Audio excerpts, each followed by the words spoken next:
Herzlich willkommen zur Christmas Experience. Welcome, welcome, welcome, welcome. Wir freuen uns sehr, dass du heute dazu geschaltet hast. Ja, es ist wirklich immer ein Riesenvorrecht. Wir sind hier auf dem Balkon der Hall in Düppendorf, Zürich. Mit super Ausblick auf die Bühne. Und die Frage ist, von wo schaust du gerade zu? Schreib's in den Chat hinein. Ich bin Dan Nürsch und das ist Debbie Menzi und wir lieben es, eure Host zu sein heute an dieser Christmas Experience Show. Und interessiert wirklich, wo du zuschaust, auf dem Sofa, vielleicht im Zug, im Büro, je nachdem. Und interessiert, ja, woher du kommst, wie viel Mal du schon zuschaust, das erste Mal oder vielleicht schon 30 Mal, wie auch immer. Hey, einige Leute sagen, hey, was macht ihr da eigentlich? Ja. Was machen die da eigentlich? Oder so. Wir sind einfach eine Kirche, die Gott liebt und Menschen liebt. Und wir lieben es, jeden Sonntag Gott zu feiern, hier in der Halle. Und wir streamen es raus in die ganze Welt. So, vielleicht bist du gerade darum auch darauf aufmerksam geworden. Und wir lieben speziell diese Weihnachtsgeschichte, so lebendig wie möglich rüberzubringen. Und das ist mein Wunsch an dich. An dieser Christmas Experience. Ja, und wieso ist uns die Weihnachtszeit und die Weihnachtsgeschichte so wichtig? Weil die Weihnachtsmusik ist so gut.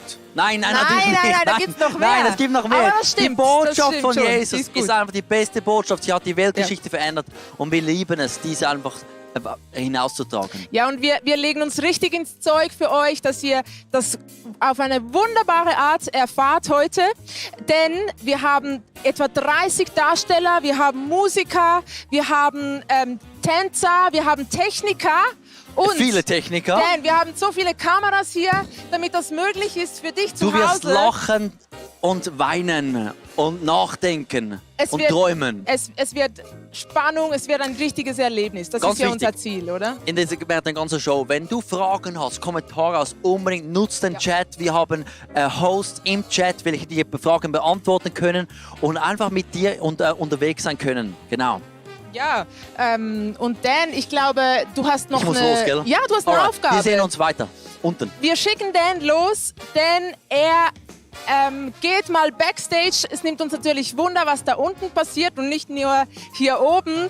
Er wird uns einen kleinen Einblick geben, denn diese Crew, ich sage euch, die hat geprobt über Monate. Die hat sich getroffen wöchentlich und einige Wochenenden haben die sich hier getroffen zum Trainieren. Und das sind Freiwillige, die machen das nicht beruflich, sondern in der Freizeit. Das ist Wahnsinn. Und lass uns mal reinschauen, wie diese Proben ausgesehen haben. Das sehen wir gleich in einem kleinen Clip.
Ja, wir sind hier gerade Backstage und alle Artisten und Tänzer, sie machen sich ready. Es ist wirklich eine spezielle Atmosphäre, hier zu sein und ich liebe es, da diesen Moment mit euch zu teilen. Und neben mir ist unser Senior Pastor, der Leo Bigger.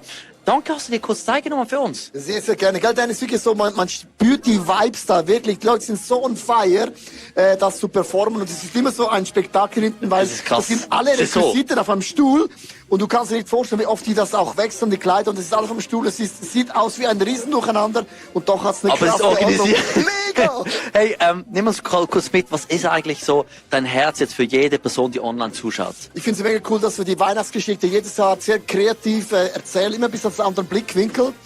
damit einfach Menschen, die entweder schon gläubig sind oder vom Weg sind, einfach die Weihnachtsgeschichte neu verstehen, dass Gott hat seinen Sohn auf die Welt geschickt, damit wir Frieden haben. Das ist einfach mega cool. So cool. Und wie stark bist du jetzt selber involviert in dem im Machen von dieser Christmas Experience? Ja, wir haben immer im Januar so ein Feedback-Meeting, wo wir das anschauen, was wir dieses Jahr gemacht haben.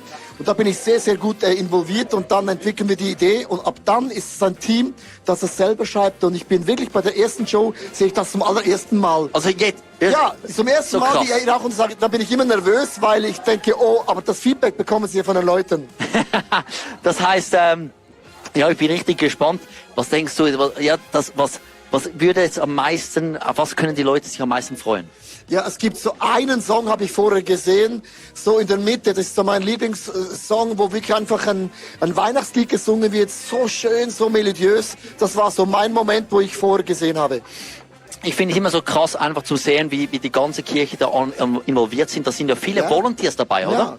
Volunteers, Leute sagen, ich habe eine Leidenschaft für Tanz, um das Stück zu schreiben, um zu singen. Also wir sind eine Volunteer-Church, das sind keine Profis. Natürlich Leute mit einem großen Herz und Leidenschaft und es wird auch jedes Jahr professioneller, immer besser, muss ich auch sagen. Ja. Also ich danke dir einfach, dass du da vorangehst und sagst, hey, wir wollen die Kreativität in der Kirche hochheben. Ich glaube, dass viele Leute würden sich sagen, hey, danke vielmals. Ich erlebe das auch immer wieder, merke ich, hey, krass, einfach weil ich sehe, wo Volunteers Woche für Woche, Monat für Monat geben sie ja Zeit rein und einfach ihr Bestes und die werden dann Profis. Aber Absolut. die sind noch nicht Profis Nein. am Anfang. Nein. Und die Leute denken, das sind alles Profis. Alles Bezahlte. Ja, Leute sagen, wo habt ihr die Leute her? Das sind Leute, die sind jeden Sonntag da, jedes Weekend, im Freitagabend, Samstag, wo auch immer in den Locations und einfach ihr Herz hineingeben. Und unsere Church ist aufgebaut auf Volunteers. Vor allem sagen, ich habe eine riesen Vision für die Kirche. Und wenn man das dann auch feedbackt, jedes Jahr bekommen wir Feedback, man wird dann auch besser, weil wir sind schon ein bisschen ehrgeizig. Das ist gut so. Hey, vielleicht irgendwann bist du mal dabei. Who knows? Hey, und jetzt, ich habe gehört, da ist ein Gast bei Debbie oben auf der Empore. Ja, danke Dan und Leo. Mich würde es interessieren, wie feierst du Weihnachten zu Hause mit deiner Familie? Gibt es da spezielle Traditionen? Irgendwas vielleicht, das speziell ist, dass andere nicht so feiern wie ihr? Bei mir zum Beispiel, da ist es so, in der einen Familie, da ist es sehr besinnlich. Wir denken über das Jahr nach, was alles passiert ist. Wir beten füreinander, ermutigend, aber so tief besinnlich, ja. Und die andere Familie, da ist es laut und wild und da singen wir. Wir singen die alten Weihnachtslieder in 4 Stimmen und es ist so ein Spaß. Also ganz unterschiedlich. Und ich habe auch gehört, gewisse schenken sich Geschenke, so Schrottgeschenke. Also ich weiß nicht, wie ihr das macht. Schreibt doch in den Chat, wie sehen deine Familienweihnachten aus? Und jetzt habe ich einen Gast bei mir. Willkommen, Simon. Hi. Hallo zusammen.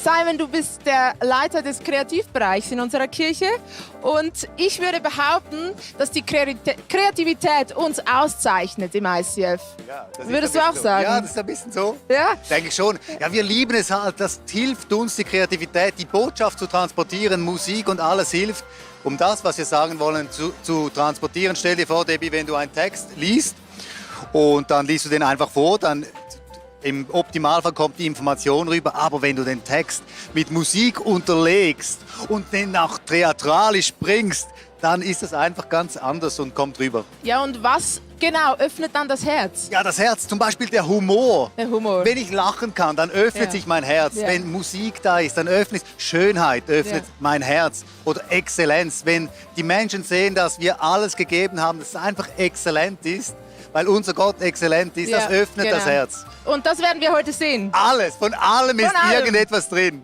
So schön. Und erzähl ein bisschen von deinen Weihnachten. Du hast eine große Familie, richtig? Ja, und alles dabei. 5 Kinder. Genau. Hühner auch noch. Alles. Ziegen. Ja, die feiern nicht mit, die schlafen dann schon. Die schlafen schon. Aber okay, wir feiern okay. eigentlich bei den Schwiegereltern. Ja. Da essen wir mega fein. Meine Ja. Schwiegermutter, die kann so fein kochen. Und bei meiner Mutter, die kocht auch mega fein. Und dort erzählt mein Vater dann eine Geschichte, also ziemlich klassisch. Und da gibt es noch ein Special, den ihr macht. Erzähl Zu Hause mal. dann, wenn wir mit unserer Familie feiern, Ja. mir ist einfach wichtig, Debbie, dass nicht nur Fressen, Saufen und Geschenkli-Schlacht ist, sondern Sondern? dass eben wenigstens ein Teil noch ein bisschen geistig ist oder ermutigend. Wir haben das einmal gemacht mit so Post-it-Zettel, jedem Kind und jedem Erwachsenen auf den Rücken geklebt und dann einfach so die Ermutigung, wer er ist. Du bist kreativ, du bist und so weiter. Ja. Und dann haben wir das zu dieser Person gesagt. Ja. Das hat so einen schönen Moment gegeben. Das ist so eine gute Idee. Das Mein nehme ich- Gratistipp Ja, für nehme ich deine mit. Weihnachten. Inspiration. Ja, Weihnachten oder sonst ein Fest. Ja, das stimmt. Wunderbar. Und mich nimmt noch Wunder, hier jetzt mit dieser Christmas Experience in der jetzigen Zeit, das war ja eine richtige Herausforderung, dass das überhaupt klappt. Ja, Was das würdest ist du so. sagen, was ist so die größte Herausforderung gewesen? Es ist einfach die Anspannung, können wir es machen oder nicht. Also das Wunder ist passiert, dass das 2G, Ja. das uns erst am Montag kommt, dass Ja. wir können es einfach so durchziehen wie geplant. Es sind alle Darsteller hier, niemand ist in der Quarantäne. Halleluja. Ja, mega, das ist so ein Wunder. Ich sage, wir fliegen und sind so happy. Aber das war im Vorfeld eine riesen Anspannung. Wie kommt das? Können wir es durchziehen? Wir müssen einfach Vollgas geben, weil wir erwarten, dass wir dann das so bringen können, wie wir das erträumen. Und es wird so sein. Es wird so sein. Und sag noch ganz kurz, was ist deine Erwartung, dein Wunsch für die Christmas Experience? Auch mein Wunsch ist wirklich, wir haben die Botschaft von Jesus Christus, Ja. der uns liebt. Und mein Wunsch ist, dass das rüberkommt durch die Kunst, durch die Schönheit der Kunst. Die Botschaft soll rüberkommen. Oh, come on. Und jetzt werden wir, bevor wir starten, nochmal zu Dan runterschalten. Er ist im Publikum, da sind schon ganz viele Leute und er holt sich ein paar Stimmungen ein.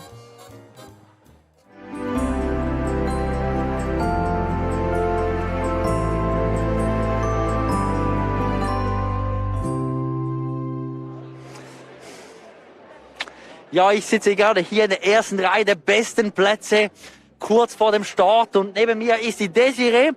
Gratulation für diese guten Plätze. Hast du da hart gearbeitet, um die zu bekommen? Also hauptsächlich habe ich das meiner Mom zu verdanken. Die hat schon weit im Voraus diese Plätze reserviert und sie freut sich immer riesig und ja.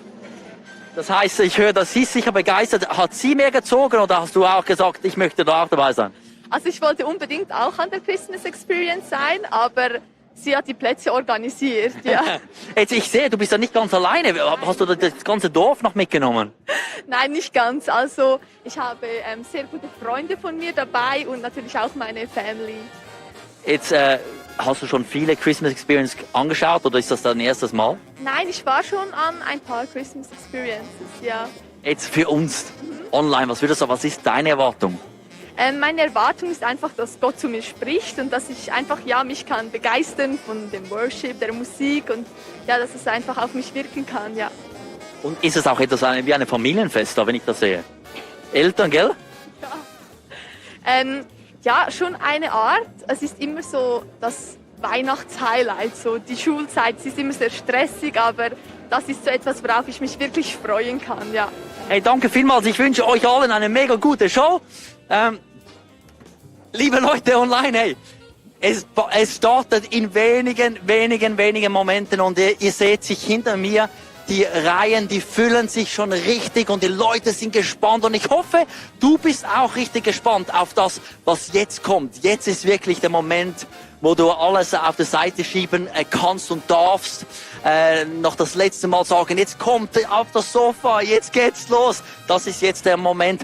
Aber um den besten Moment zu bekommen, schalten wir noch ein letztes Mal hoch zu Debbie.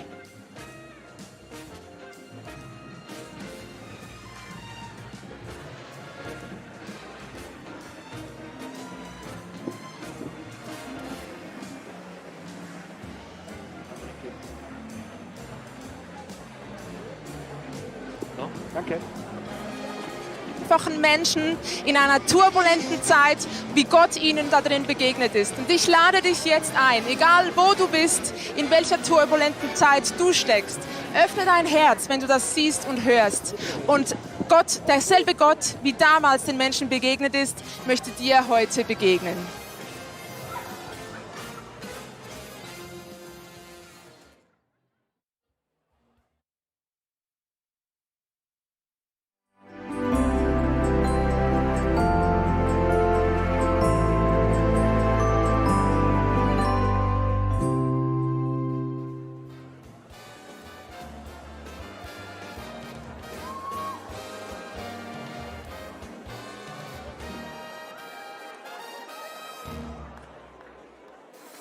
Sehr schön, sehr schön, sehr schön. Das könnte gut kommen heute. Genau, Schönheit im Unperfekten, Drehbuch. Leute, seid ihr bereit? Kevin, Eric, Lorenz, seid ihr bereit beim Licht dort hinten? Sensation. Das mag ich, eure schönen Arme oben. Dann Tonmeister, Thomas, Michi, seid ihr bereit für die Probe? Sensation. Ah, ihr seid einfach wunderbar aus, schon nur von hier unten. Michi Stricker, schönster Bühnenmeister der Welt. Wo bist du? Zeig dich. Ja, bist du bereit, Michi, mit deinem Team? Requisiten, alles da? Ja, wunderbar, Mann. Guter Junge. Simeon, Kamera läuft. Kamera läuft, Junge. Mann, ist das schön. Dom, die Band, alles bereit hier. Können wir proben? Wir können proben. Wuhu! Ist fantastisch. Wir proben die erste Szene, wenn das für euch okay ist. Und zwar, Josef hält um die Hand von Maria an. Viel Spaß euch, kannst kaum erwarten. Ich freue mich so. Let's go! Haha!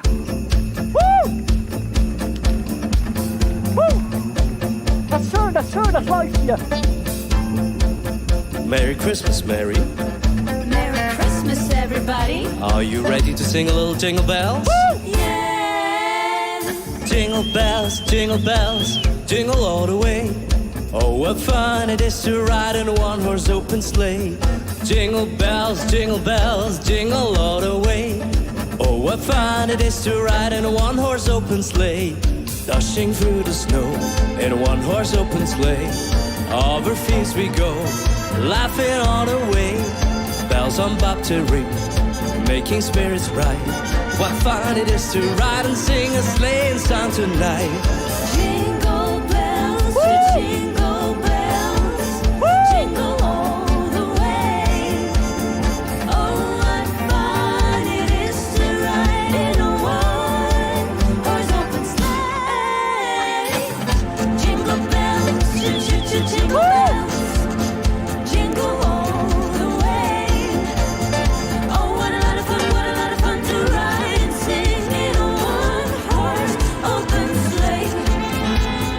Dashing through the snow We are dashing in a one-horse open sleigh. one-horse sleigh. Over fields we go, All the fields we go, laughing all the way. all the way. Bells on bobtail ring, making spirits bright. What fun it is to ride and sing a sleighing song tonight. Jingle bells, jingle all the way. Oh, what fun it is to ride in a one-horse open sleigh. Jingle bells, jingle all the way. Oh, what fun it is to ride in a one-horse open sleigh.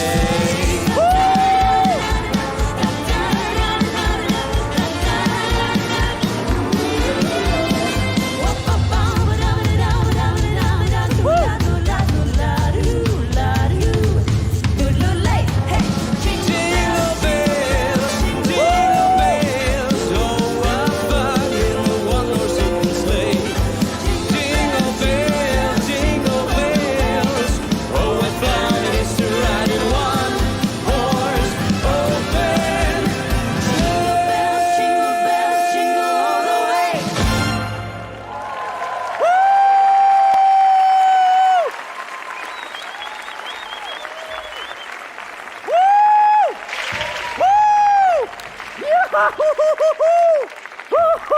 Genau so etwas hätte ich mir gewünscht. Echt jetzt? Dabei habe ich mir doch so Mühe gegeben. Leute, was für ein Anfang, ich liebe euch. Wuhu! Wuhu! So schön, so schön. Kurze Pause, ich komme gleich wieder. Ja, was? Wieso war es nicht? Zu pompös? Zu künstlich? Zu groß? Das ist die Anfangsszene. Die kann gar nicht groß genug sein. Ich werde sonst versetzt. Ich würde aber sehr gerne noch ein bisschen hier bleiben. Jetzt, weil es so schön glitzert und glänzt. Ja, ist das fantastisch. Kein Glitzer. Kein Glitzer, ja, ich hab's verstanden, ich versuch's. Leute, es war ein super perfekter Anfang.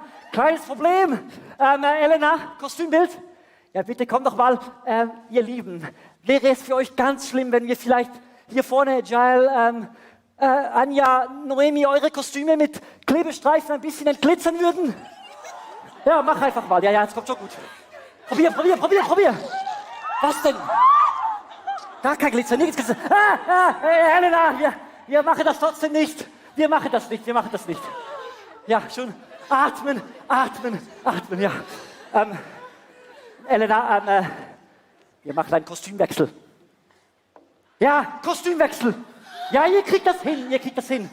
Tröstet einander, ja. Michi. Zu viel Glitzer hier. Kannst du bitte mal alles entglitzern? Ja, den ganzen Wagen entglitzern. Aller Glitzer weg, bitte. Großer Eric Macadell am Licht. Mein Freund und Helfer, bitte entglitzere den Saal. Ja, Glitzer weg hier. Dunkel muss es werden. Besser? Ja, okay. Dominik, die Musik ist viel zu glitzerig, ja. Ich brauche was Mattes, was Holziges. Hast du was für mich? Ja, das sieht gut aus dort. Ja, das sieht gut aus, das ist Holz. Ja, bitte.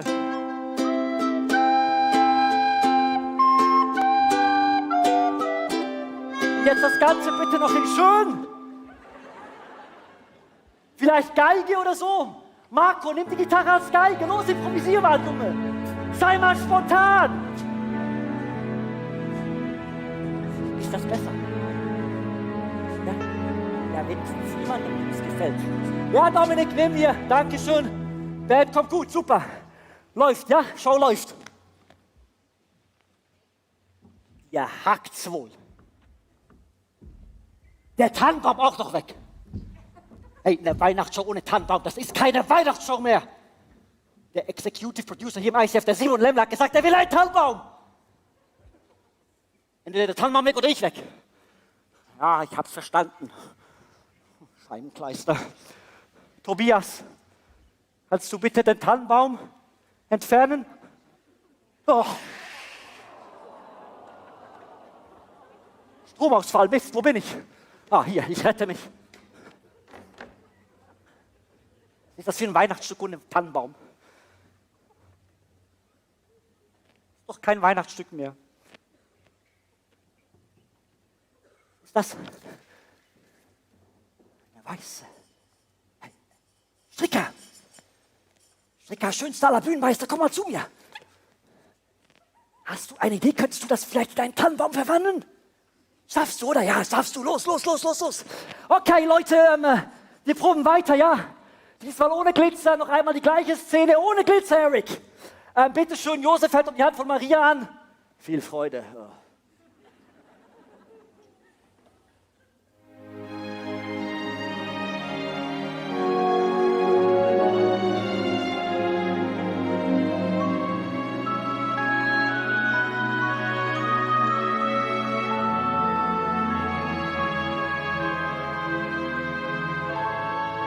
Have yourself a merry little Christmas.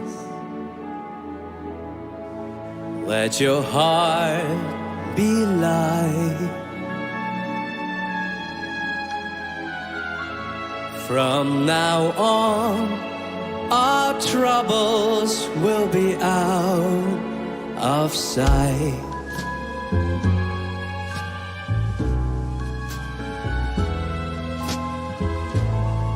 Have yourself a merry little Christmas. Make the Yuletide gay.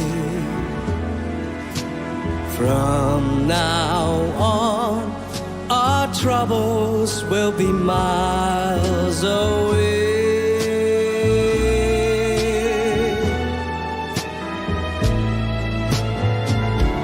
Here we are as in olden days, happy golden days of yore. Faithful friends who are dear to us, gather near to us once more. Through the years, we all will be together if the fates allow. So hang a shining star upon the highest bough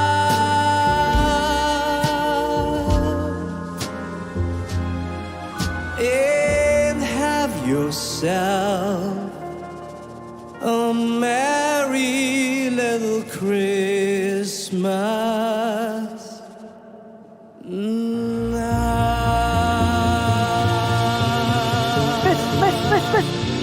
Leute, Pose, Pose!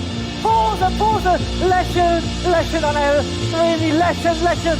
Ja, das ist schönes Schlussbild, schönes Schlussbild! Ah, herrlich! Schaut euch das an! Perfekt! Perfekt, ihr seid einfach zu perfekt! Bravo! Perfekt! Super! Gabriel!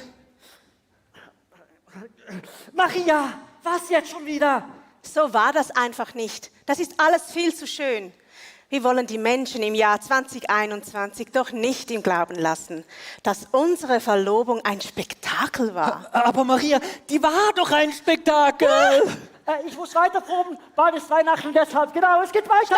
Stopp! Okay, stopp. Ihr macht mal kurz eine Dehnungspause, ja? Gut dehnen, Luana. Gut dehnen, Anja. Gut dehnen, Noemi. Ja, macht ein Spagat so breit ihr könnt. Ja, pressier ein bisschen, beeil dich. Ich habe unten eine Weihnachtsshow am Laufen. Josef hat weder einen Schlitten, noch Tänzer, noch einen Lichterbaum oder einen Baum aus Platten, geschweige denn einen Ring organisiert. Sag mal, woher hast du das eigentlich? Von Josef. Ha, echt jetzt? Ja. Hast du ihm das erzählt? Das ist mir aber neu.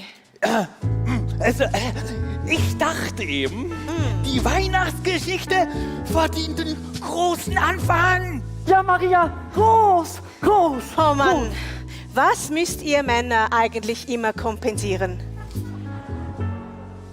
Gabriel, Ja. wir haben dich da unten eingeschleust, damit du dafür sorgst, dass die Menschen Weihnachten nicht vergessen. Und zwar so, wie sie ursprünglich war. Klar? Klar wie Kloßbrühe, Maria, danke. Dieser Cast ist einfach zu perfekt. Die können gar nicht anders. Was machen wir jetzt? Ja. Was wir brauchen, sind Normalos. Was schaust du jetzt mich an? Ich bin Big Joe. Das Original der Weihnachtsgeschichte. Ja. Seit 2021 Jahren bin ich im Start. Und immer noch bekannt, geliebt und gefeiert. Yes. Big Fan, Joey. Big Fan hier unten, Mann. Du bist großartig, Junge. Du bist sehr normal, mein Herr Gemahl. Ach komm jetzt, Maria, einmal bitte in der Geschichte. Maria, ich habe hier unten ganz viele sehr normale Menschen sitzen sonst hier im Publikum, ne? Ja, super. Wir nehmen die Zuschauer. Ja. Die Zuschauer auf die Bühne zum Tanz. Ja. Gibt sicher 1000 Freiwillige, ja. Wir können es ja probieren. Ja, irgendwelche Freiwillige hier zum Tanzen auf die Bühne? So ein Mist aber auch. Jetzt müssen wir trotzdem die Szene mit den Profis nehmen. So ein Mist aber auch. Wir müssen die Szene mit den Profis nehmen. Leute, es geht weiter. Es geht nicht weiter. Nicht. Bald. Weiter den... Eilung, es ist bald Weihnachten. Noch 4 Jetzt lass mich mal überlegen. Lass mich überlegen. Kann dauern. Oh. Ja.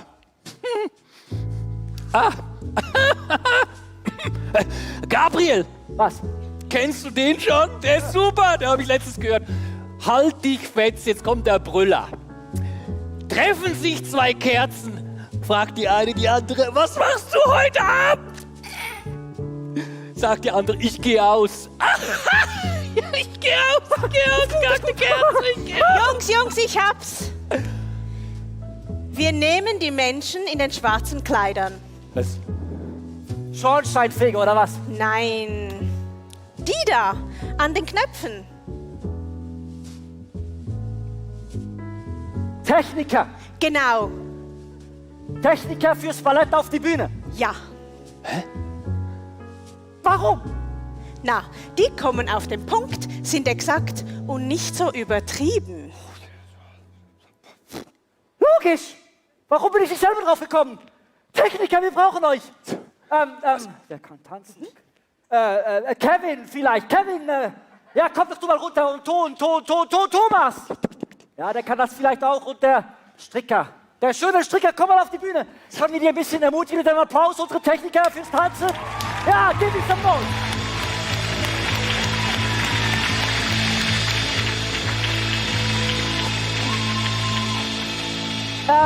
Die Damen, das sind Techniker, ja. So sehen Techniker aus. Winke, winke. Das ist der Michi, Kevin, Thomas. Tolle Techniker. Und wisst ihr was? Die charmanten Herren würden jetzt gerne an eurer Stelle tanzen. Ist es okay für euch? Es ist okay für euch. Ihr macht Pause. Bis bald. Tschüss, Sinea. Tschüss, Sarina. Tschüss, Jaira. Warte, eure Kostüme brauche ich. Könnt ihr eure Röckchen abziehen und die denen geben? Anel. Wunderbar, Anel, du bist doch unsere Ballettqueen. Kannst du denen mal ein bisschen Ballett beibringen? Das wäre schön, danke. Das wäre peinlich. Scheiße, ich gehe weg hier. Oh.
Perfekt. Ist einfach nur peinlich. Peinlich, kann ich hinschauen.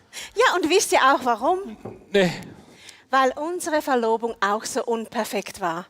Wie unser ganzes Leben. Also, stimmt jetzt nicht ganz.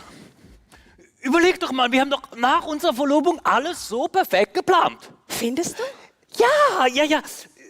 Erinnerst du dich nicht? Deine Mama hat dich so gut vorbereitet auf die Ehe. Ja? Ja.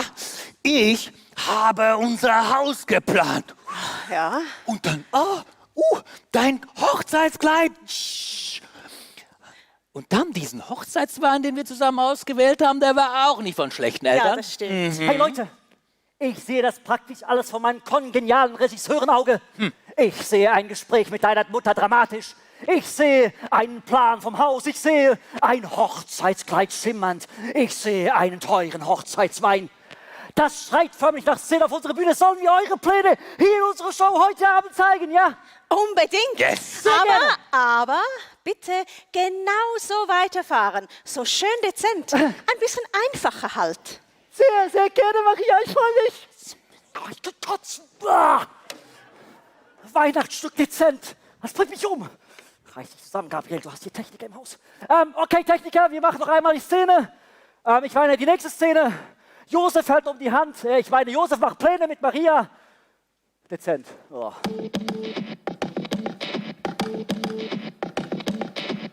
August in the heat, sweaty in the street, tilt-a-whirling, whirling, whirling.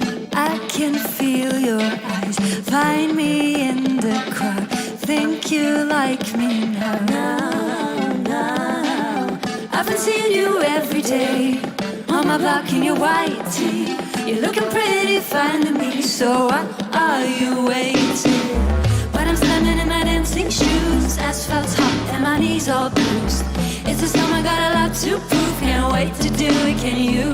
No!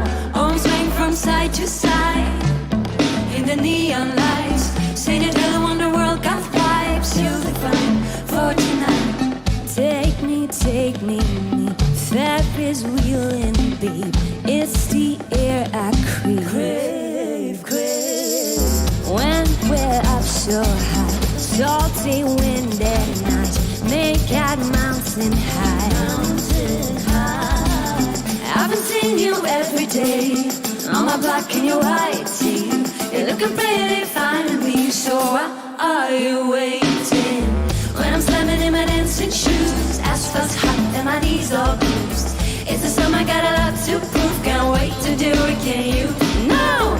Arms swing from side to side in the neon lights. Say that the wonder world got vibes, you'll be fine for tonight.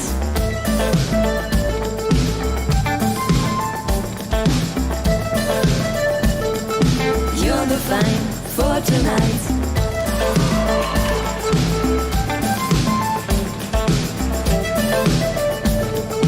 You'll be fine for tonight.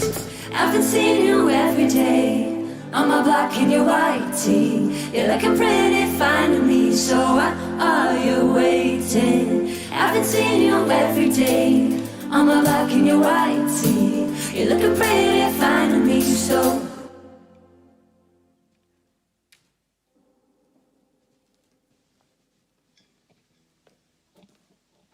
So why are you waiting? When I'm slamming in my dancing shoes, asphalt's hot and my knees are bruised. It's the summer, got a lot to prove, can't wait to do it, can you? No! I'm swinging from side to side in the neon lights. Say that everyone in the world got vibes, you'll be fine for tonight.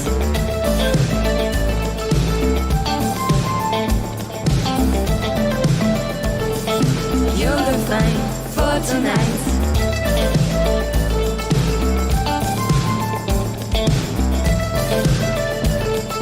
You'll be fine for tonight. When I'm slamming in my dancing shoes, asphalt's hot and my knees all bruised. It's the summer, got a lot to prove, can't wait to do it, can you? No! I'm swaying from side to side in the neon lights. Say that everyone in the world got vibes, you'll be fine for tonight.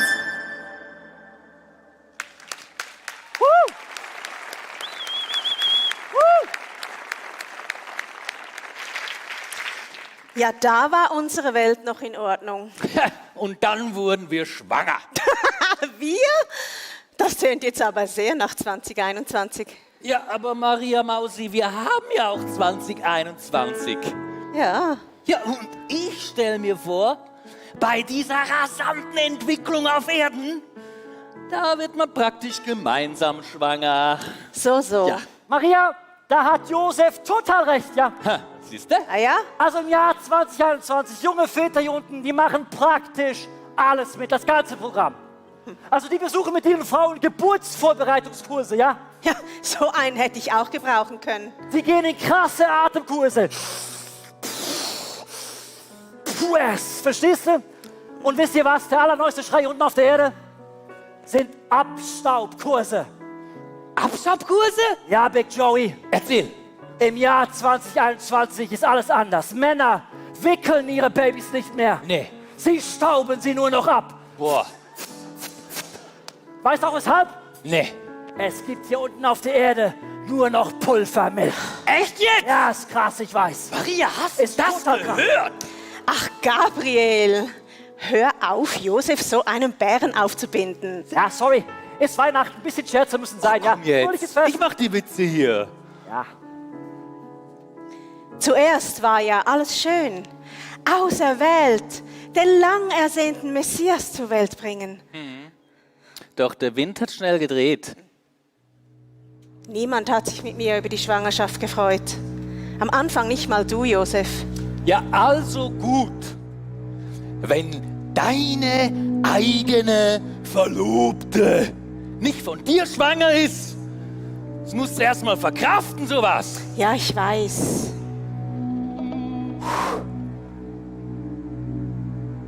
Aber definitiv, in einem Augenblick haben alle unsere Pläne an Wert verloren.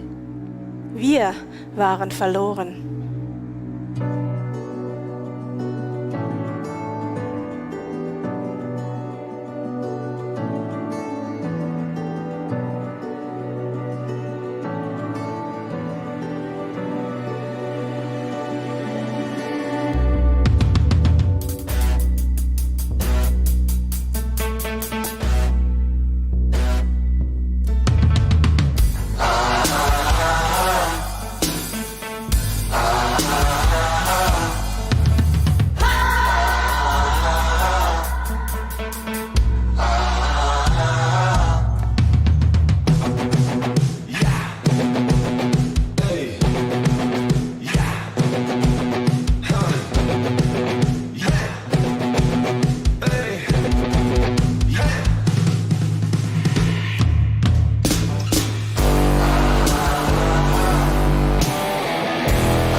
captive Israel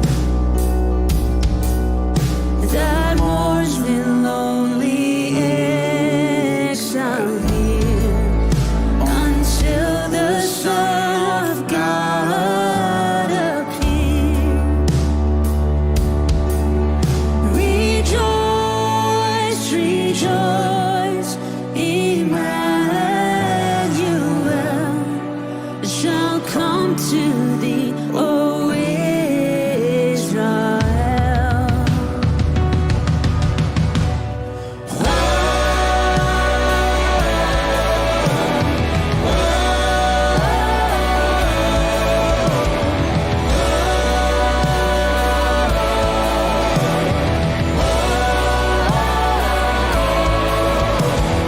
Come, thou Key of David, come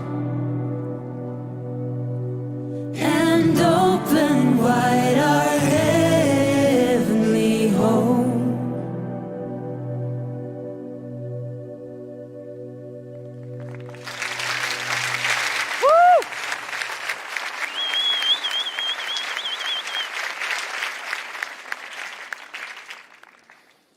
Keine große Hochzeit mit Freunden. Heimlich. Nur wir zwei und dieser barmherzige Rabbi. Kein Haus für uns als Familie. Ein Leben am Rand der Gesellschaft. Ich glaube, wir waren die Ersten, die diesen Messias gebraucht haben. Manchmal fühlt es sich doch so an, als ob Gott unsere Träume einfach so zerstören würde. Erst recht, als wir hochschwanger die Reise nach Bethlehem antreten mussten, wegen der Volkszählung. eine Geburt weit weg von unseren Eltern, in einem Stall, ganz allein.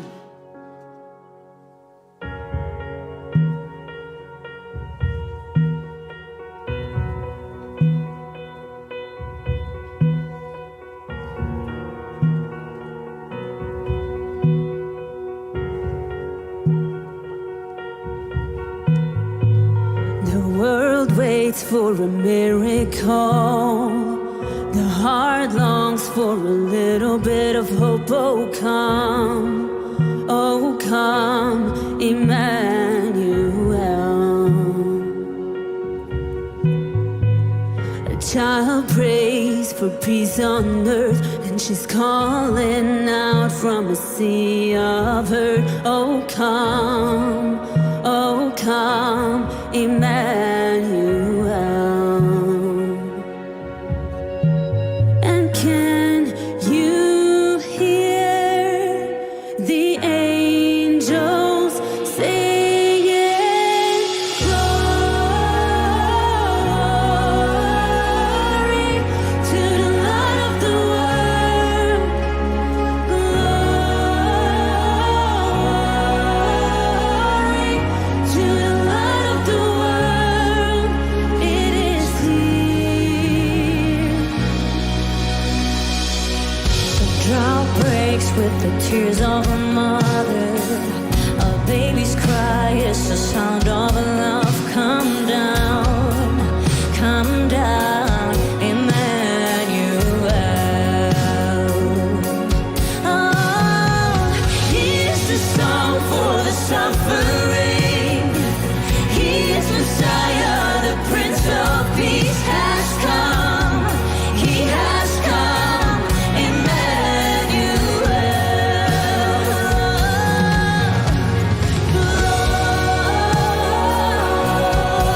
Glory to the light of the world. Glory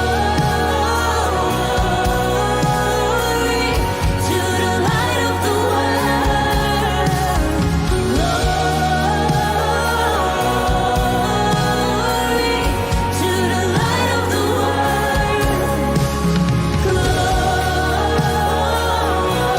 Glory to the light of the world. For all who wait, for all who hunger, for all who pray, for all who hunger. Behold your King, behold Messiah, Emmanuel,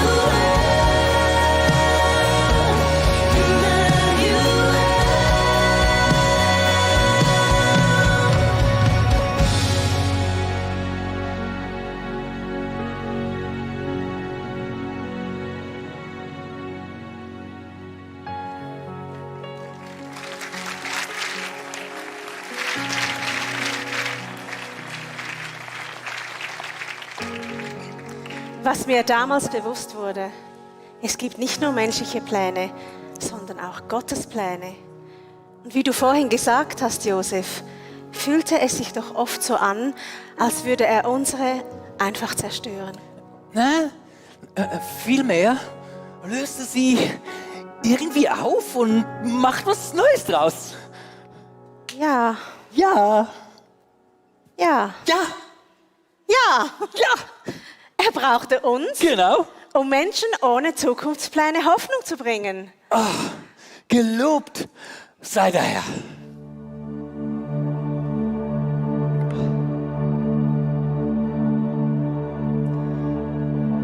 Wie freue ich mich an Gott, unserem Retter.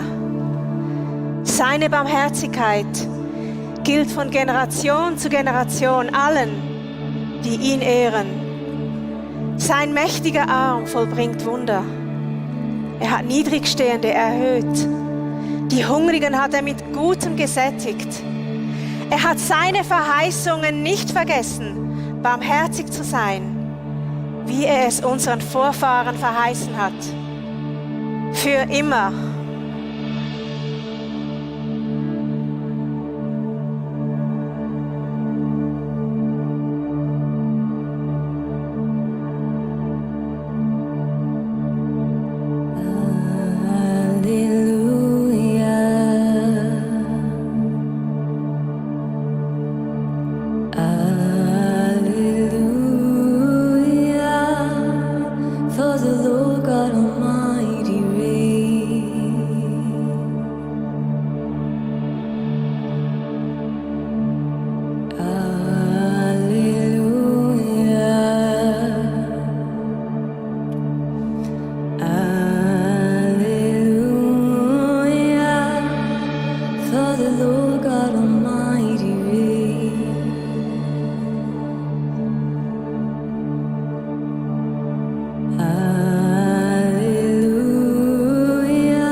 Und dann, wenn du denkst, du hast eine wichtige Lektion gelernt, wird alles noch schlimmer.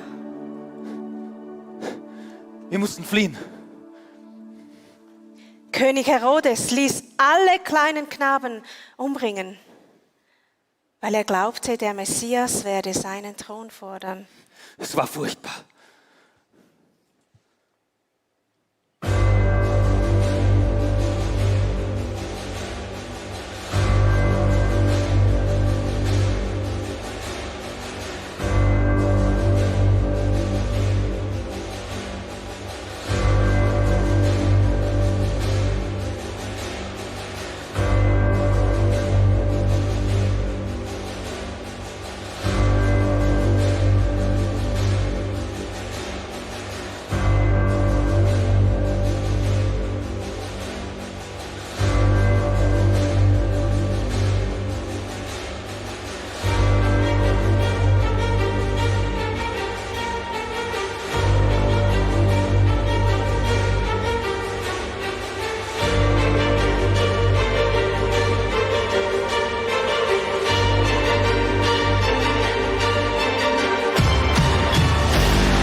Da waren wir Ja, mit unserem Kind in Ägypten in einem fremden Land. als Flüchtlinge. Manchmal ist es wirklich nicht so einfach, Gottes Pläne zu verstehen. Geschweige denn, in ihm zu leben.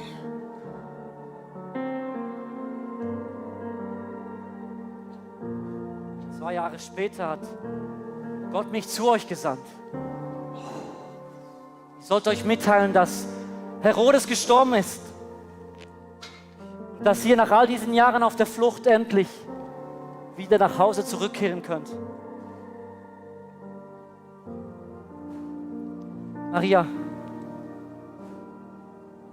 was ich mich schon immer gefragt habe, hast du nie daran gezweifelt, dass dein Sohn Jesus der Messias ist? Oh doch, das habe ich. Ich habe so lange gewartet, bis er seinen Dienst antrat. Unser Leben war nicht perfekt. Im menschlichen Sinn. Ja.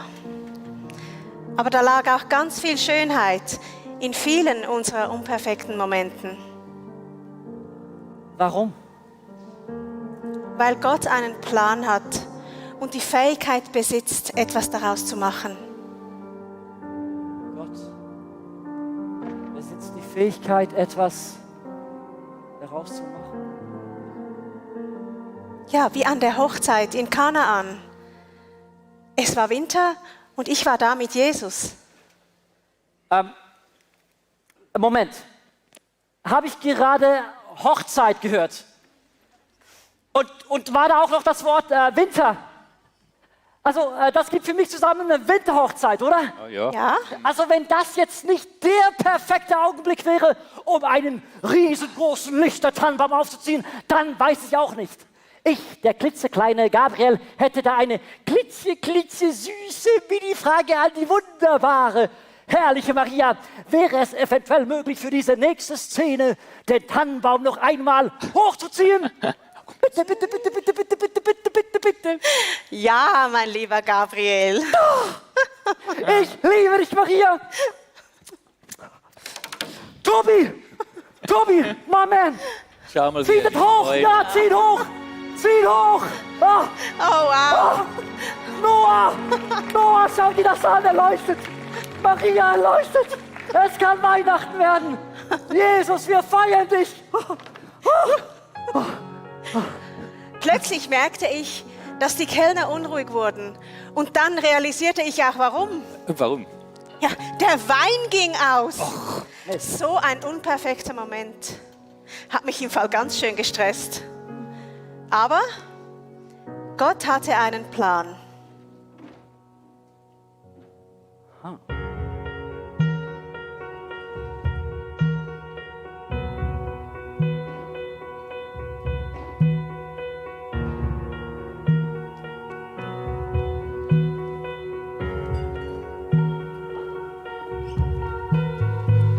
The world waits for a miracle.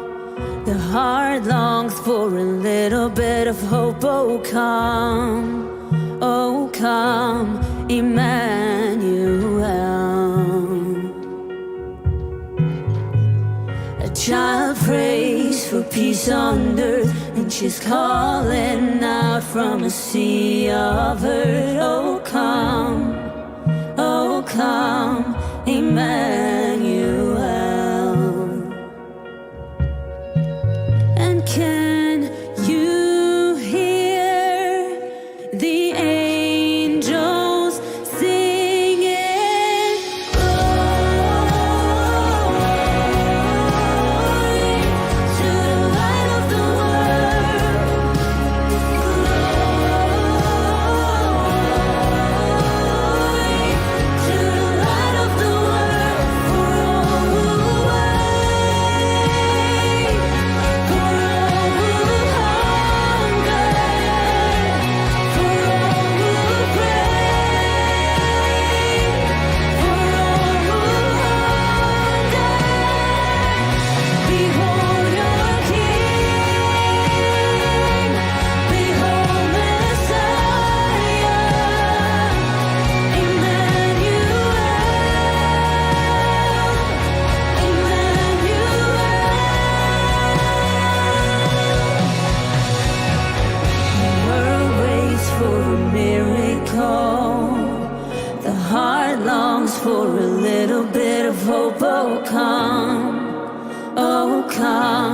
Emmanuel.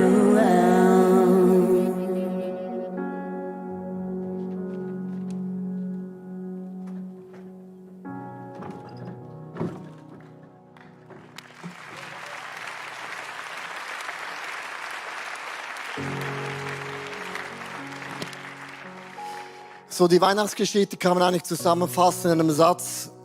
Was ist, wenn Gott unsere Pläne durchkreuzt? Maria und Josef, die hatten so Pläne und die haben gedacht, ja, wir sind jung und dann werden wir uns verloben und dann sind wir verheiratet und dann sind wir verschieden. Und dann werden wir ein Haus bauen und alles läuft so ab, wie es eben aufläuft. Und dann kommt Gott mit einem Engel und zerbricht einfach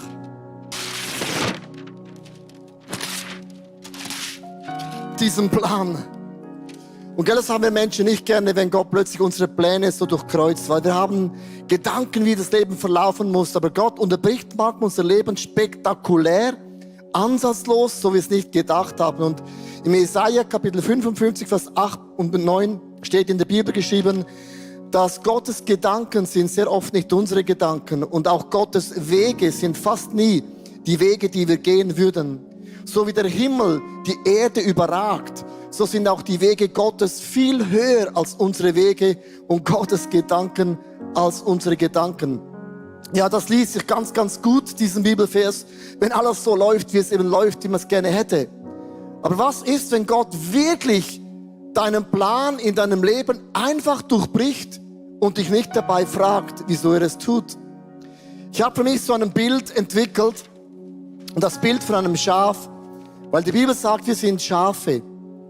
Und ein Schaf hat verschiedene Eigenschaften. Zum Beispiel ein Schaf ist mega blind, sieht nur 7 Meter weit mit Linse oder ohne Linse. Ein Schaf ist nicht so intelligent und ein Schaf ist kein Lastentier. Also wenn Gott sagt, ihr seid meine Schafe, sagt Gott, ihr seid blind und doof und blöd, aber macht euch keine Sorgen, immerhin. So, wenn Gott das so sagt, habe ich immer gedacht, das ist gar nicht lustig. Aber aus der Perspektive Gottes ist es effektiv so, dass wir im Gegensatz zu Gott blind sind, weil wir oft nicht sehen, was Gott sieht, wenn er das in unserem Leben bewirkt. Und wir auch nicht verstehen, was denn daraus Gutes entstehen sollte. Weil Maria hat nur gedacht, ich werde schwanger durch den Geist Gottes und was soll daran Gutes sein? Und erst Jahre später hat sie gesehen, dass Gott einen neuen Plan aufgeschlagen hatte und der war riesengroß. So Simon, das ist unser Sohn neben mir. Du hast es auch erlebt, du wolltest ja heiraten. Das ist cool. Dann kam Corona. Nicht so cool. Börse und die Vorschläge. Und dann war alles am Arsch. Ja, also Hochzeiten und Corona, das versteht sich nicht gut. Und ich weiß auch, für mich war es ein Highlight, letztes Jahr mit meiner Frau die Hochzeit zu planen. Wir haben uns so oft auf Spaziergänge begeben und haben dort uns überlegt, was wollen wir für ein Setting haben, was wollen wir für Hochzeitskleider, für ein Essen, haben uns überlegt, wer kommt auf die Gästeliste. Und wir haben so immer wieder an Spaziergängen an unserer Traumhochzeit gefeilt und geschraubt. Bis wir uns dann entschieden haben, wir wollen zusammen im Steppacher Café heiraten, haben die Location schon gebucht, das Essen schon bereits organisiert, uns Pläne gemacht. Und dann 2 Wochen vor der Hochzeit kam die Maßnahme raus, nur noch zu 10 darf man sich zu Hause treffen. Und das war so ein Riesenschlag ins Gesicht für unsere Hochzeit, für das, was wir uns gewünscht hätten. Und wir haben gemerkt, das war ein Moment, wo Gott krass einfach unsere Träume zerrissen hat, durchkreuzt hat und wir uns überlegen mussten, ja, geht das überhaupt, Hochzeit mit 10 Personen?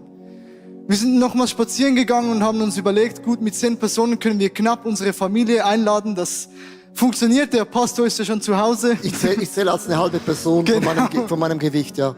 Der voll ist so. Und wir haben dann uns überlegen müssen, ja, wie können wir trotzdem diesen Traum, den wir in uns haben, von der Hochzeit verwirklichen? Und ich muss einen riesen Danke aussprechen an dich und an unsere Familien, die haben sich so ins Zeug gelegt, dass dieser Tag einer der besten Tage, der besten Hochzeiten überhaupt für uns geworden ist. Wir haben den Hochzeitstag begonnen im Viadukt, haben uns dort die Haare in einer super coolen Location schneiden lassen und das war ein Riesentraum für uns. Wir sind dann weitergegangen bei uns ins Wohnzimmer, weil wir haben gesagt, mit 10 Personen, da kann man auch im Wohnzimmer heiraten, warum nicht? Machen wir sowieso aus einer speziellen Situation noch eine spezielle Hochzeit draus. Dave Cool hat uns dann erwartet im Wohnzimmer. Wir haben dann zusammen Worship-Songs gesungen und die Atmosphäre, die war so göttlich geprägt und so intim. Und online gestreamt. Das war eine hybride Hochzeit. Für meine Großmutter und die Großeltern haben wir online aufgenommen. Und das Krasse war, als wir nach Hause gekommen sind ins Wohnzimmer, wir haben es nicht wiedererkannt. Weil meine Eltern haben dieses Wohnzimmer umgebaut in eine Märchenlandschaft. Die haben unzählig viele Kerzen aufgestellt. Wir haben ein Video und es sah so schön aus, so spektakulär. Und ich habe gemerkt, Gott hat unsere Pläne von der Hochzeit durchkreuzt.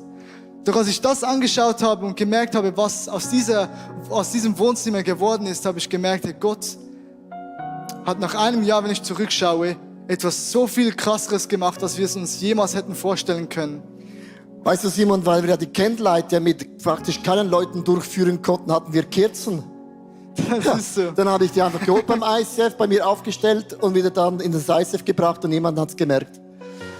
Also Gott hat wirklich im letzten Jahr deine Hochzeit auf den Kopf gestellt. Du hast eine hybride Hochzeit gemacht und es kam ganz, ganz krass raus. Simon, das Zweite ist auch krass. Du hast schon als Kind, hast du immer davon geträumt, du willst dann Hollywood-Filme produzieren mit Gott und so und du wirst ein Studio bauen wie Disney-Welt und so. Und ich habe gedacht, wer will das bezahlen? Und ich habe gelernt als Eltern, man darf die Träume der Kinder und auch der Erwachsenen nie kommentieren. Ich habe gesagt, das ist nicht mein Problem, du musst das Geld zusammen raisen. Und du hattest immer davon geträumt, ich werde Filme machen für meinen Gott im Himmel. Und schon als kleines Kind, jeden Urlaub, egal wo wir gewesen sind, da war eine Kamera dabei, wir mussten immer mitmachen beim Film. Und ich möchte ganz kurz mitnehmen in unsere Wohnung. Schon in jungen Jahren habt ihr einen Clip gemacht, Holz auf Holz, oder heißt der Clip? Und hier ist ein Beispiel.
Ja, das ist einer meiner ersten Filme, den ich produziert habe.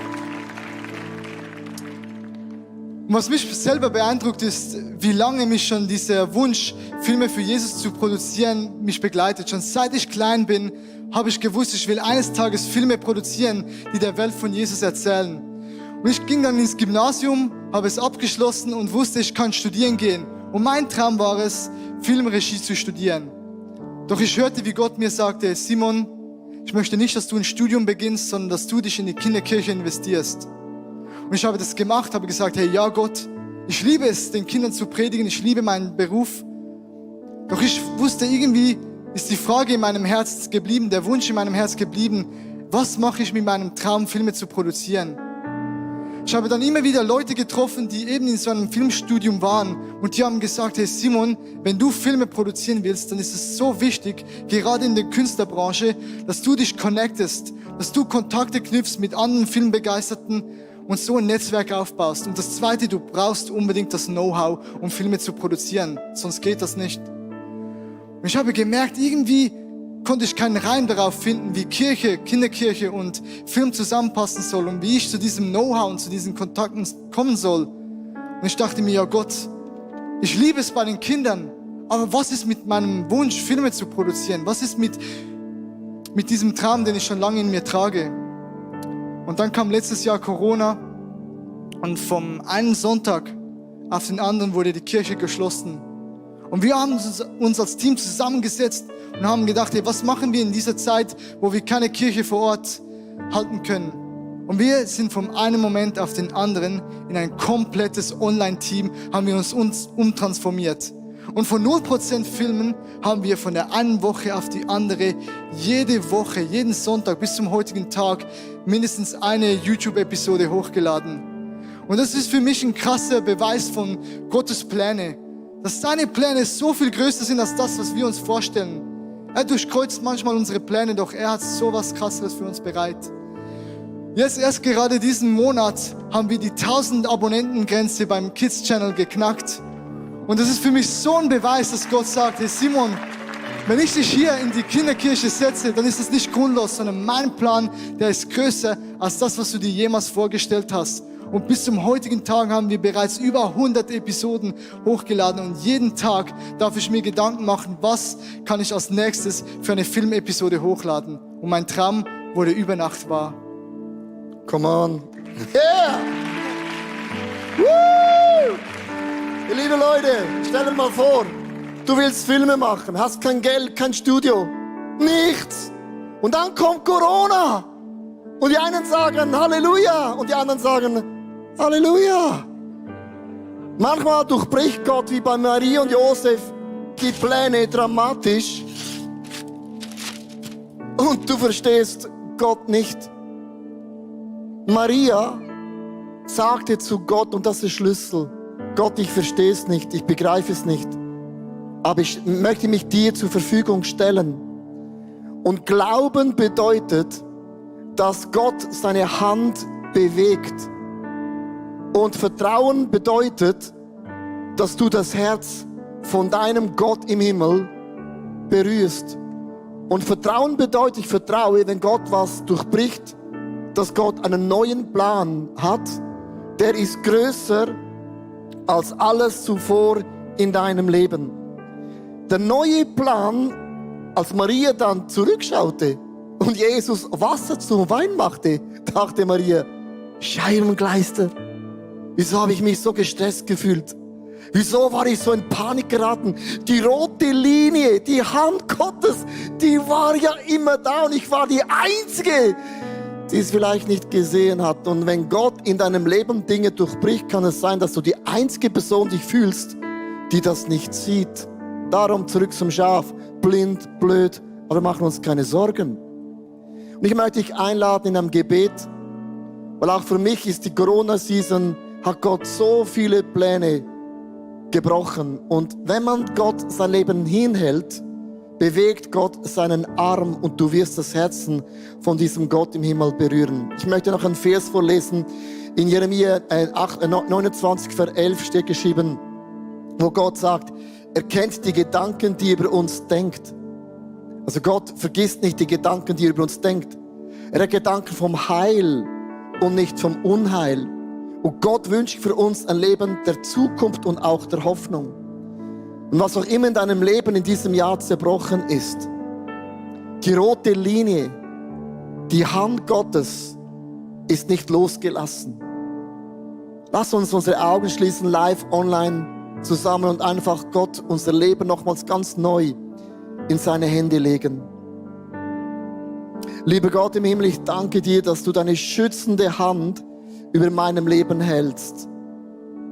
Nichts kann mich reißen aus deiner Hand. Deine Güte und deine Treue umgeben mich jede einzelne Sekunde. Aber ich möchte hören, was du mir sagen möchtest in meinem Zerbruch. Du lässt Dinge zu, damit etwas Neues, Größeres entstehen wird. Gott, beweg deine Hand und erbarme dich über meinem Leben nochmals ganz, ganz neu. Ja, was ich jetzt gerne im Gebet machen würde, ich mache das fast jeden Sonntag. Ich möchte euch jetzt einen Moment Zeit geben, online und live, Gott ein ganz kurzes Wundergebet zu beten. Vielleicht hast du eine Sache. Wenn du weißt, Gott würde heute ein Wunder bewirken, was würdest du ihn fragen? Lass uns für einen Moment, wo auch immer du bist, das kann dein erstes Gebet sein, das du jetzt zu Gott emporbringst. Aber ich möchte dich bitten, formuliere jetzt ganz, ganz kurz, was wäre dein Wunsch, dass Gott in deinem Leben eingreifen wird?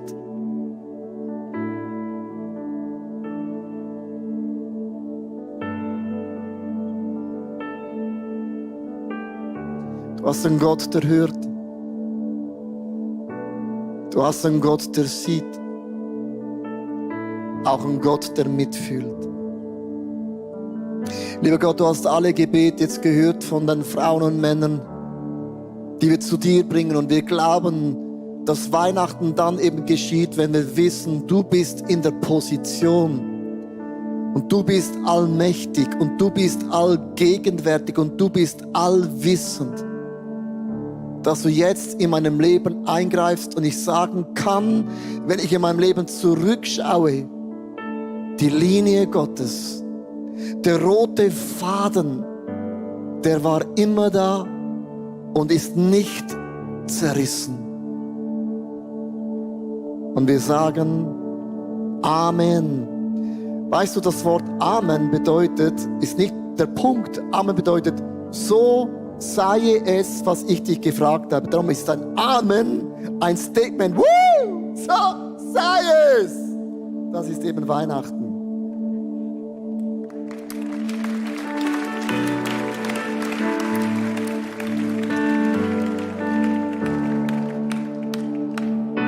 I'll never be more loved than I am right now. Wasn't holding you up, so there's nothing I can do to let you down.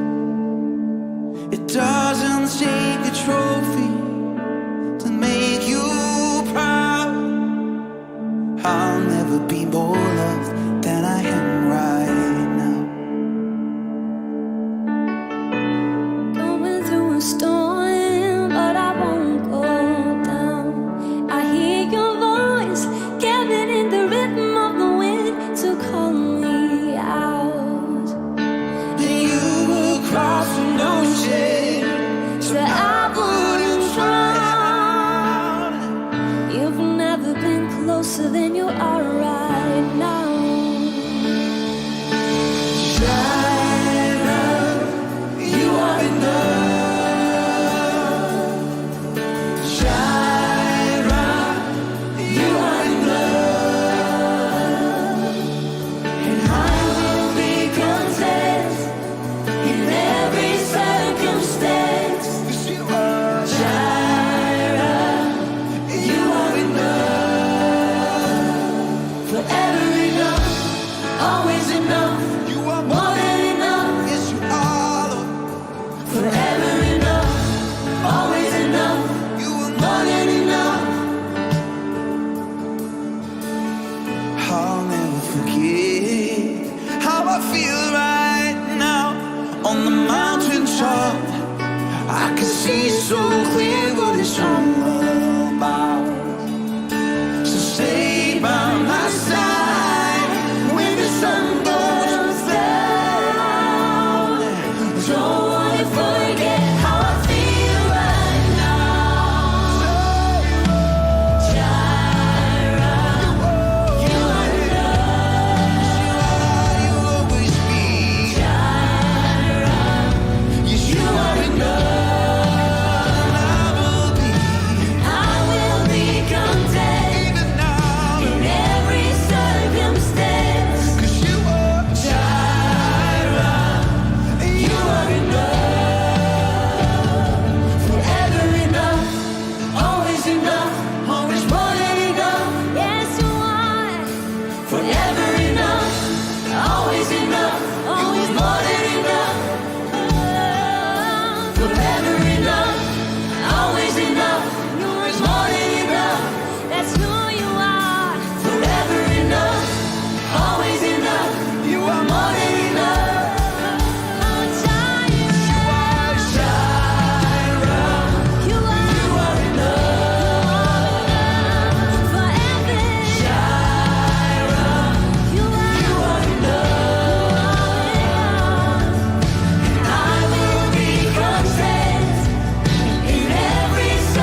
dürft ganz kurz Platz nehmen.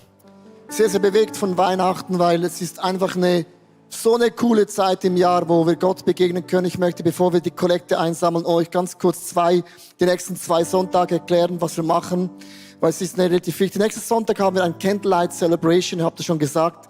Das ist eine Celebration, wo wir mit Kerzen zusammen Weihnachtslieder singen am 24. und auch am 26. Ich möchte dich einladen, dabei zu sein. Das ist für mich immer ein Highlight, weil mit Schweizer und Deutschen Lieder zu singen macht mega Spaß. Wirklich, weil das können wir. Wenn wir etwas können, dann ist das Weihnachtslieder zu singen in unserer Kultur. Wirklich, das liebe ich. Darum sei dabei. Dann am 2. Januar beginnen wir eine neue Serie. Und wir haben ein Buch geschrieben, unser Team, Lebe wie niemals zuvor. Und wir werden einen ganzen Monat diese Serie machen mit diesem Buch zusammen. Ich möchte dieses Buch ganz kurz erklären. Und zwar, seit 25 Jahren mache ich immer am Ende vom Jahr oder am Anfang vom Jahr, nehme ich dieses Prinzip von diesem Buch durch in meinem Leben. Ich schaue 5 Bereiche von meinem Leben an und ich überlege mich, wie sieht's aus mit meiner Fitness, mit meinem Glauben, mit meinen Freundschaften, mit der Arbeit. Und ich schaue wie den Spiegel und überlege mir, wo könnte ich in diesem Jahr mit der Hilfe von Gott, Jesus Christus, ähnlicher werden. Und ich möchte euch einladen, dieses Buch zu kaufen für die Microchurch, Small Group, was auch immer, damit wir im Januar zusammen ready sind, diese Prinzipien zusammen durchzugehen, damit du Ende Januar sagen kannst, in meine Güte, nicht Corona ist größer geworden, sondern Jesus in mir hat Farbe bekommen. Das wäre so mein Wunsch für diese Serie. Darum dieses Buch. Hey, die Kollekte, die wir einziehen, online und auch live, ist jedes Jahr für 2 Dinge. Erstens, um die Umkosten zu decken, das ist das eine. Aber jedes Jahr, seit 10 Jahren, machen wir Weihnachten im ICF für Frauen und Männer. Die haben keine Familie, sind weit weg und wir laden sie ein mit wunderbaren Geschenken. Wir machen ein wunderbares Essen und das wird bezahlt durch die Kollekte von heute. Und Betty und Alexa werden uns ganz kurz erklären, wie sieht das aus, was machen wir da? Weil seit 10 Jahren machen die das schon mit einer gewaltigen Leidenschaft. Heiligabend. Was für ein besonderer Abend, wo wir alle eine persönliche Einladung von unserem Gott haben, an seinem Familientisch Platz zu nehmen. Wie schön, wenn man das als Familien und Freunde feiern kann. Und wie krass, wenn man keine Gemeinschaft hat, die das zulässt. Wir als ICF organisieren nun schon seit 10 Jahren ein Fest für Menschen, die keine Atmosphäre haben, in einer Familie, um Weihnachten zu feiern. Vor 10 Jahren haben wir das als Singlefrauen gemacht. Heute sind unsere Kinder, unsere Männer dabei und wir haben immer noch dieselbe Vision, dass Menschen Jesus begegnen können, persönlich und in guter Atmosphäre. Ich erlebe die Familienweihnachten beim ICF, habe ich jetzt schon einige Jahre miterlebt und ich habe so Freude über die warme Atmosphäre und den schönen Umgang, den wir da zusammen pflegen dürfen mit den Leuten. Für mich ist Familie auch wichtig, meine Frau, meine Kinder, dass sie glücklich und beschenkt sind und dass sie einfach auch mit Gott diese Beziehung haben und das Schöne erleben dürfen. Und wenn du am 24. auf der Suche bist nach einer gemütlichen und willkommen heißenden Atmosphäre, dann lade ich dich ganz herzlich ein, mit uns zusammen Weihnachten zu feiern. Die große Familienstube wird hier im ICF ganz persönlich. Es sind Hosts da, die immer einen Tisch von 6 bis 8 Personen beherbergen und so den Abend verbringen.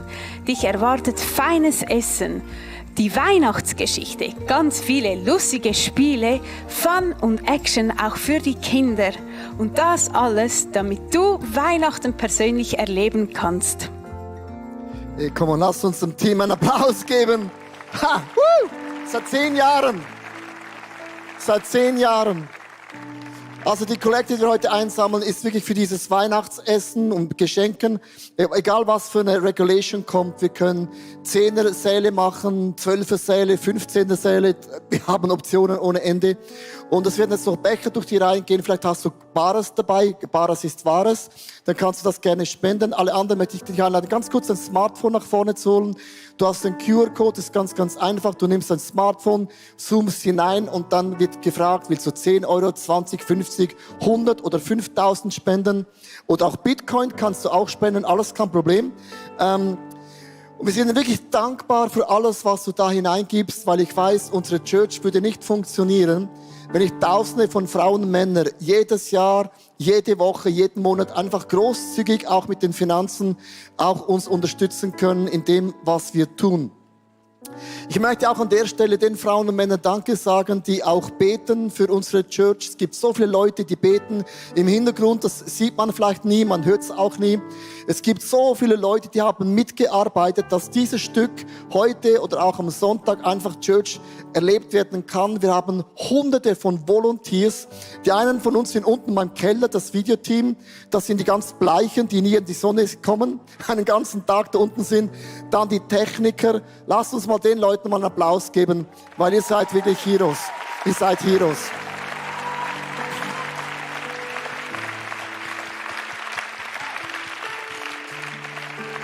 Ich möchte auch eine Sache sagen, weil manchmal denken Leute, aber für was sammeln die immer so Kollekte ein? Das Gebäude ist ja alles bezahlt und so. Du magst an dem Punkt vielleicht recht haben. Jetzt kommt aber Folgendes, was sie meistens sich nicht überlegen. Das Team da heute auf der Bühne sind so ungefähr 50 Leute mit der Technik. Die haben Probe-Weekends, die haben am Freitag eine Show, am Samstag, am Sonntag. Die haben auch Hunger, die essen. Und alleine 50 Leute ein Essen zu kochen und zu geben, liebe Schweizer, könnt es ausrechnen, das kostet mega viel Geld. Also der größte Teil von unserem Budget geht an Mangiare, an Essen. Und es ist uns mega wichtig, dass die Leute, die so viel investieren an Talenten, auch beim Essen nicht noch ein Sandwich mitbringen müssen, da haben sie noch Pickel in der Nase, sondern gutes, gesundes, Schweizer, bio, nachhaltiges Essen bekommen. Und das ist mega, mega wichtig. Darum ein großer Teil der Kollekte geht nicht an meinen Bauch, sondern an diese wunderbaren Darsteller und Darstellerinnen. So, jetzt geht's noch mal so richtig ab zusammen. Weil es ist ja Weihnachten, oder?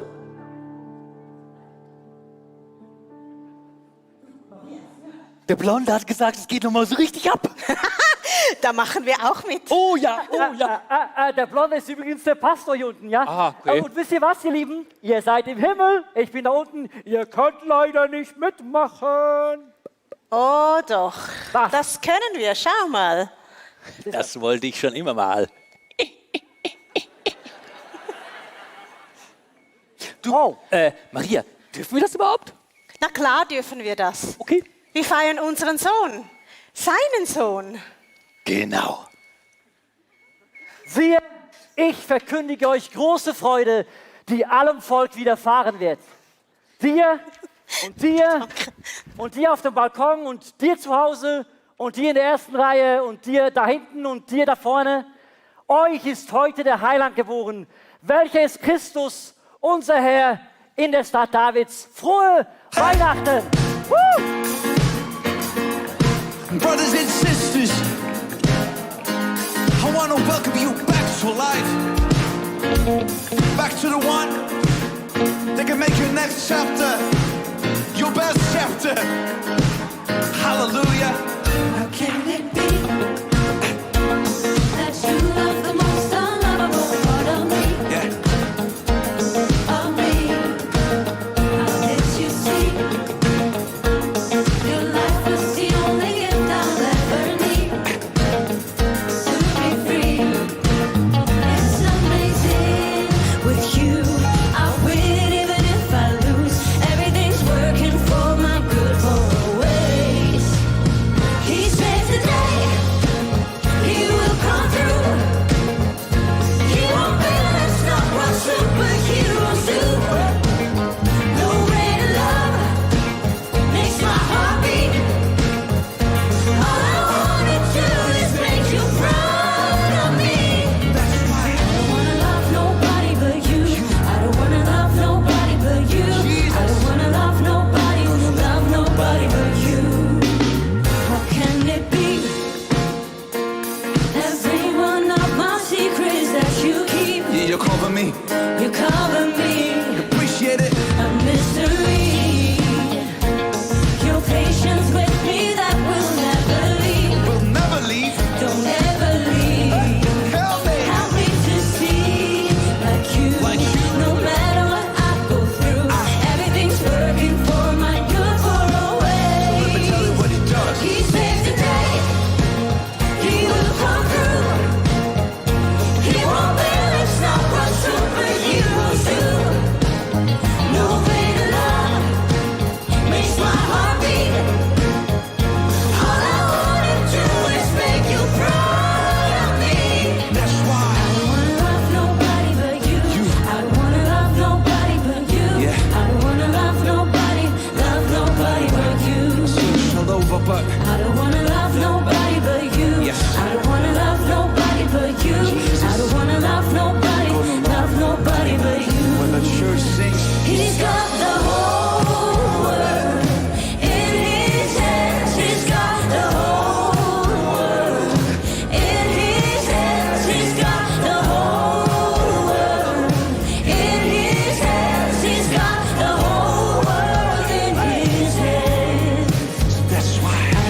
ein paar Highlights für dich bereit, aber zuerst habe ich dir noch 3 Informationen, die mir sehr wichtig sind, die ich dir mitgeben möchte.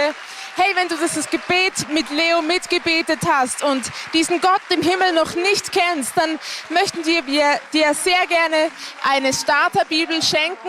Du kannst dich melden auf ICF Connect und einfach da dich eintragen in diesem Formular und uns deine Adresse zusenden und dann schicken wir dir sehr gerne eine Starterbibel nach Hause, wenn du noch keine hast. Wenn du schon eine hast, hey, dann findest du Gott auch da drin.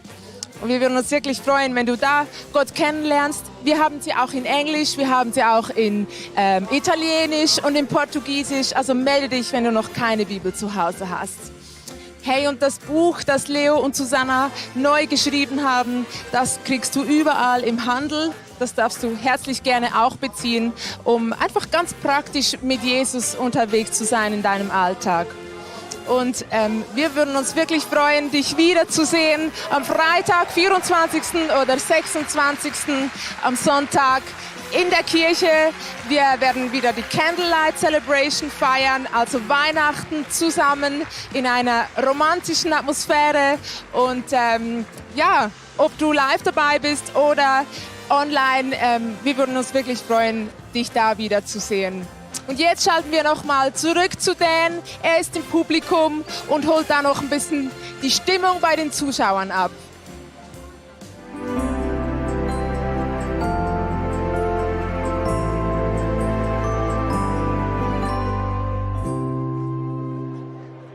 Ja, ich bin da direkt in der ersten Reihe und die Emotionen, die sind hoch hier im Stall. Also Standing Ovation. Desi, wie war es für dich jetzt da? Das war eine Hoch- und Tieffahrt. Es war einfach unglaublich. Also es hat mich einfach wieder total gecatcht und ich bin begeistert von dem, was sie hier geleistet haben wieder. Es ist einfach extrem fantastisch. Für euch auch da? Gut, gut. Welcher Teil der Christmas Story hat dich neu bewegt? Also natürlich, als das kleine Kind auf der Bühne war, das war extrem niedlich. Also das hat mir total gefallen. Das war echt? Ja, das war echt. Ja, das war krass. Dieser Moment so von, auch als sie verstoßen wurden und nirgends mehr hin konnten, das hat mich auch extrem beeindruckt, ja. Und das nächste Mal seid ihr auch in der Crew dabei, am Tanzen? Mal sehen. Mal sehen. Vielleicht, hey, vielleicht. Hey, danke vielmals, wart ihr da. Hey, jetzt, ich höre bei Desi, ist jemand von der Tänzerin da rüber zu dir. Desi. Ja, und ich habe jetzt Yaira Peyer bei mir. Willkommen, Yaira. Hallo. Du bist die künstlerische Leiterin von der Christmas Experience und ich sehe dich tanzen mit einem riesen Smile. Ich freue mich immer, wenn du so strahlst auf der Bühne. Und sag, wie geht's dir jetzt nach der Show? Hey, super gut, etwas schwitzig, wenn es stinkt, dann bin ich's. Aber ja, Adrenalin pur, ja, ist echt.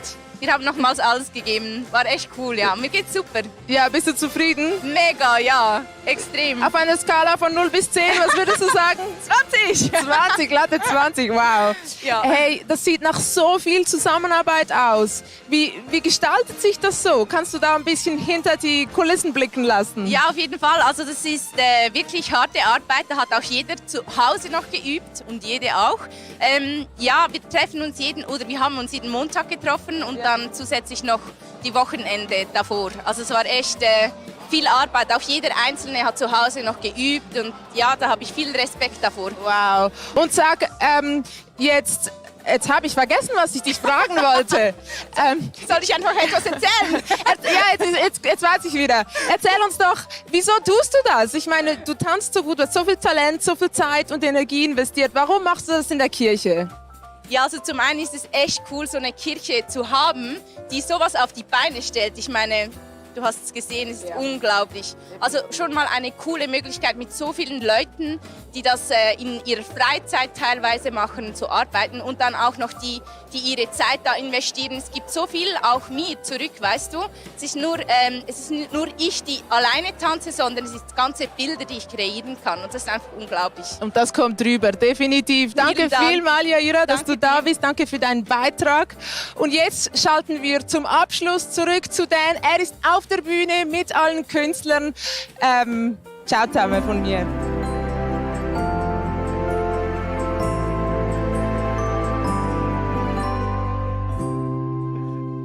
wird angestoßen, da brauchst du noch ein Champagner. Yes, genau, hey. Ja, hier auf der Bühne die Tänzer und die Crew schon an Mann stoßen. Hey, was für eine Christmas Experience. Nico, er ist unser Creative Pastor. Gewaltig. Ja, ich bin überglücklich. Es ist so eine Freude, das spielen zu dürfen an Weihnachten. Und wisst ihr was, Leute, zu Hause, wir haben die ganze Zeit in der Vorbereitung immer an euch gedacht, haben gehofft und gebetet, dass dieses Stück, diese Atmosphäre, diese Hoffnung, dass Gott eben in unseren kaputten Plänen auch etwas Neues machen kann, dass das bis nach Hause zu euch kommt, dass ihr Weihnachten feiern dürft, dass ihr Weihnachten zu Hause ganz speziell erlebt durch dieses Stück. Das war immer unser größter Wunsch eigentlich auch. Weißt du was? Danke. Im Namen von allen anderen Zuschauern, danke. Das ist rübergekommen. Liebe Leute, wir lieben euch. Wir senden liebe Grüße hier von der ganzen Crew. Merry Christmas to you. Wir sehen uns nächsten Sonntag. Bis bald. Bye bye. We love you.